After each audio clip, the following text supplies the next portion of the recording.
Tenemos que saludar a Manuel Martínez Sellés, que es presidente del Colegio de Médicos de Madrid. Muy buenos días. Buenos días.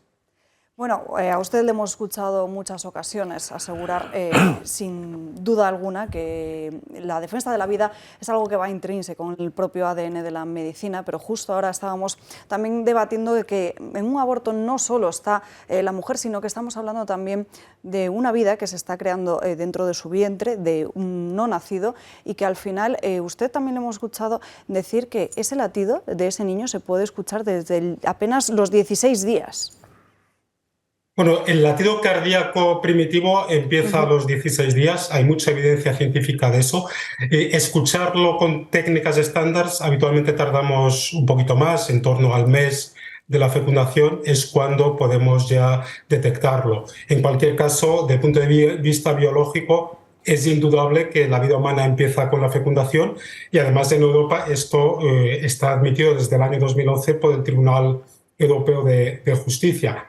Es más, nuestro código deontológico, que es de obligado cumplimiento para todos los médicos de España y que se acaba de renovar hace pocos meses, dice de forma clara que el ser humano es un fin en sí mismo en todas las fases del ciclo biológico. Y por si no quedase claro, pues el código especifica desde la concepción hasta la muerte. Y por lo tanto, también lo dice el código, es un deber deontológico respetar y proteger al concebido y no nacido. Insisto, es código deontológico de obligado cumplimiento por todos los médicos de España. Y además el código también dice que el médico está al servicio de preservar la vida a él confiada en cualquiera de sus estadios. Y por lo tanto, yo lo que digo es que simplemente la esencia de la medicina es la defensa de la vida. Y no es que lo diga yo, es que está recogido en el Código Deontológico. La misma Asociación Médica Mundial, pues en su Código Internacional de Ética, dice que el médico debe brindar atención con el máximo respeto por la vida y la dignidad humanas. Y esto es algo pues, que ya se dijo 500 años antes de Cristo en el juramento hipocrático, que de forma explícita condenaba el aborto. ¿Cuál cree que es, a su juicio, el empeño que hay detrás de llevar a muchas mujeres definitivamente simplemente a un único camino, que es el de abortar a ese niño? Pues lo desconozco, la sospecha es que es algo ideológico, pero llama la atención no solo que se haya modificado la ley del aborto, sino que en esta modificación a veces parece que se pretende promover el aborto, es decir, quitando como la obligatoriedad de dar información, el periodo de reflexión.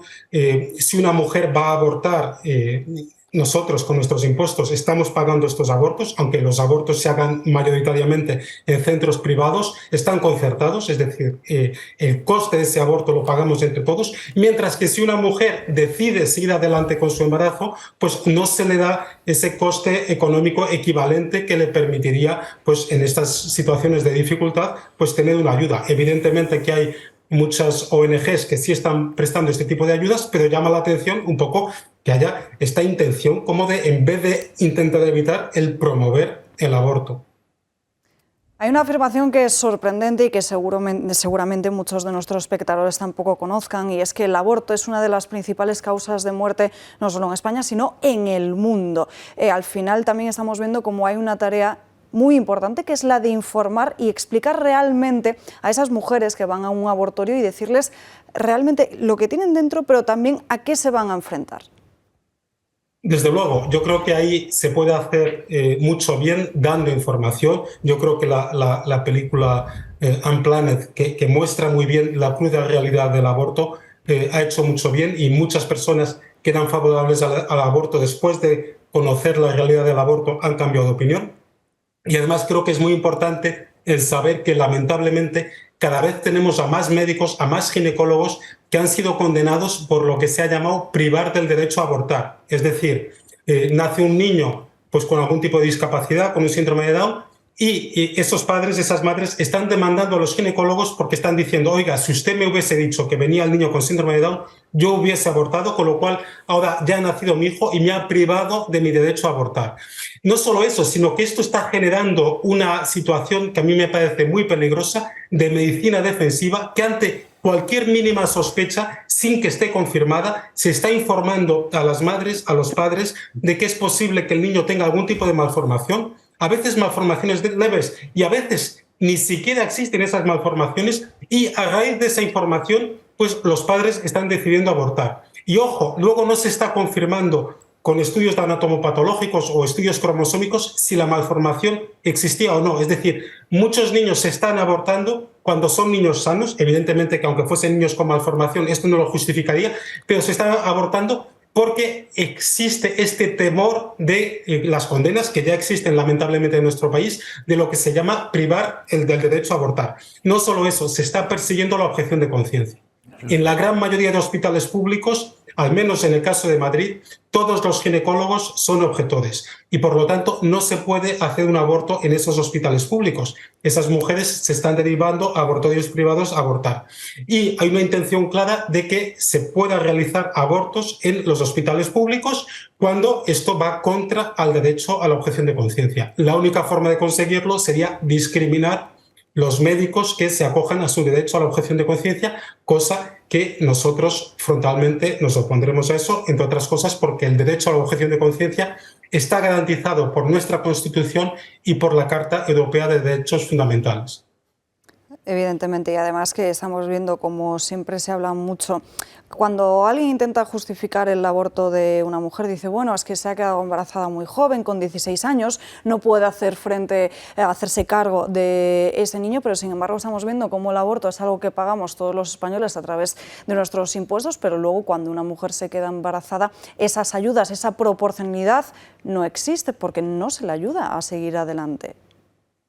Indudablemente, yo tampoco culpabilizaría a las mujeres, es decir, sí es cierto que hay mujeres que se encuentran en situaciones muy difíciles, y lo que creo es que tenemos que reflexionar como sociedad qué es lo que queremos hacer ante un embarazo en estas situaciones difíciles. Si lo que queremos es ayudar a esas mujeres, a esas chicas que salgan adelante, que puedan tener a sus hijos y darles un apoyo, o si lo que queremos es ayudarlas a acabar con la vida de sus hijos. O sea, a mí me preocupa que, como se ha dicho, el aborto sea la primera causa de muerte en el mundo y que nosotros no estemos haciendo nada o estemos haciendo muy poco para revertir esa situación. No solo eso, sino que nuestro Tribunal Constitucional, lamentablemente, en una sentencia que yo creo que es muy discutible, pues ha intentado decir que desde la Constitución ya se había pensado en un derecho al aborto, cosa que yo creo que claramente no es cierta.